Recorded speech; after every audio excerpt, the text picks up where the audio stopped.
issuing a document preservation request to telecom companies for contacts of that day. And there's been suggestions that lawmakers would also be part of that documentation request. Are you aware of it? And in terms of your own records, would you just turn them over to the committee if they?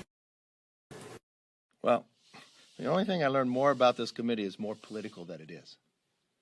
You have reports now that the FBI is finished with their report.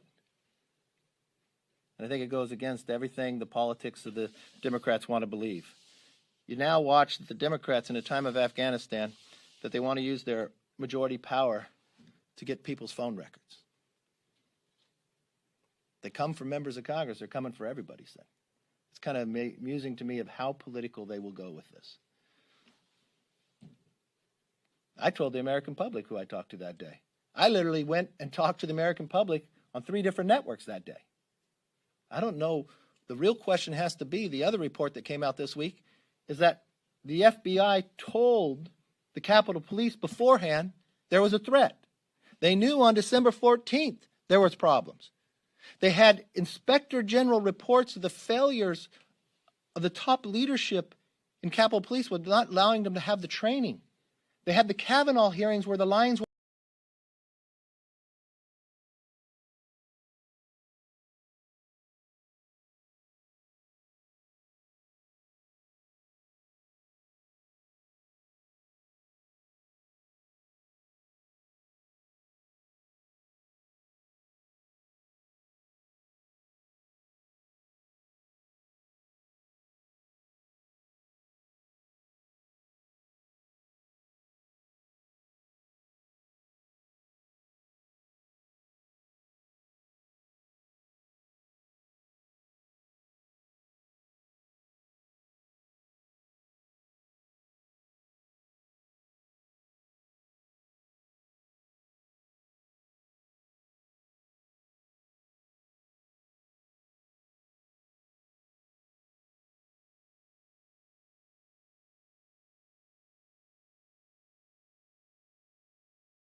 So let's have some real talk on Afghanistan. By now, you've heard that Joe Biden has no intention of extending the August 31st deadline.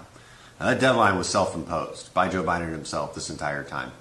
And because he self-imposed it, well, the Taliban made it their red line. Last couple of days, they've been beating their chests saying, that's our red line, you have to be out by then. Now, our answer to that should always be, or what? What are you going to do about it? And if you try to get in the way of us getting our people out, we'll kill you. That should be our answer, just to be clear. Unfortunately, that's not Joe Biden's answer. And there's this claim by the administration that, look, anybody who wants to leave Afghanistan can leave, that there will be no Americans stranded. That's what Jen Psaki said. Anthony Blinken, the Secretary of State, has said that he's confident that we'll get all Americans out by August 31st. This is a lie. This is a flat-out lie. We have sources on the ground, and I'm going to tell you right now what they're saying. What you could expect as an American citizen or an Afghan ally trying to make it to the gates of Kabul airport. It is an unbelievably bad situation. The truth is that the outer security perimeter, the first ID check that somebody goes through, is the Taliban. The State Department's actually enlisted the Taliban to check people's IDs. Now, I don't know what world we live in where we think we can trust that the Taliban is going to in a neutral way, go through people's passports and IDs and not try to take them away or stop them from coming in. Because the truth is, we've heard many, many reports, the Taliban are actively hunting American citizens in the streets of Kabul and, of course, throughout the country. And they're certainly actively hunting and killing people who worked with us, people like our interpreters. This is a fact. This is an undeniable fact. It is also undeniable that many Americans have actually been turned away at the gates. Okay, because the processing it ebbs and flows. Right now it's at a trickle. And it'll only decrease if we actually say that we're going to leave by August 31st. Because if you say you're going to leave by August 31st, well, you have to stop the processing days before that, because it takes a few days to extract all of our military personnel and all of their equipment safely, which a lot of people on the ground, by the way, think there's a very low chance of happening effectively. So we might leave things behind. If you do make it through the gates, again, you might not even get through it all. Americans that are stranded, we do have the ability to extract them. We do have the ability of special military units to go out and get them.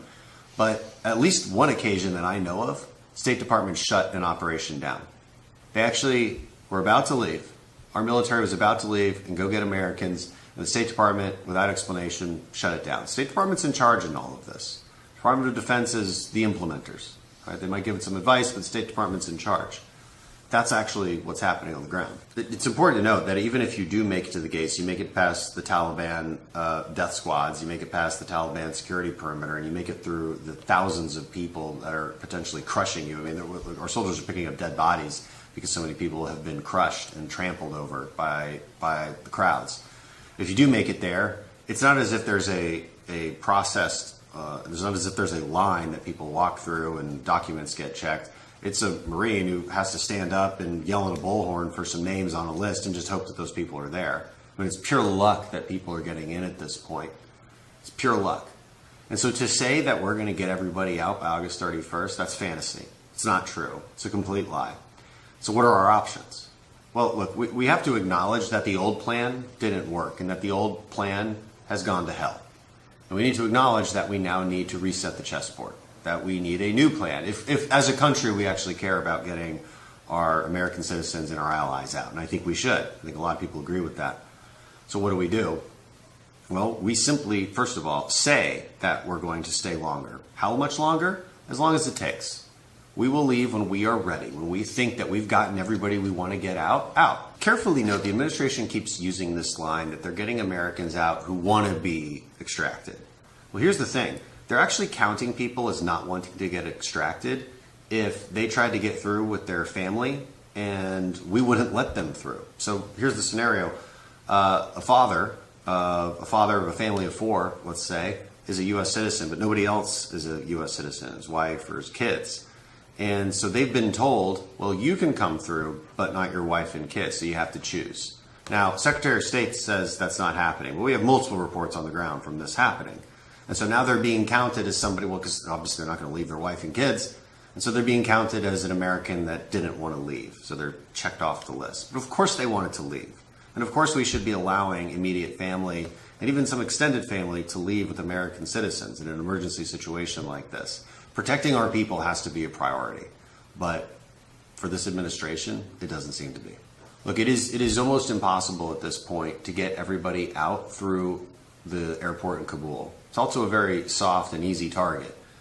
There's now reports that terrorist groups like ISIS might plan on actually bombing, taking a VBID, which is a vehicle-borne IED, taking it through the gates and launching attacks on Kabul airport.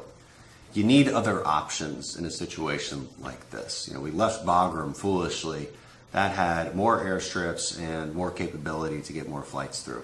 You just need more places for people to go. That has to happen at this point. Again, the situation on the ground has changed radically. And we need Biden to recognize that.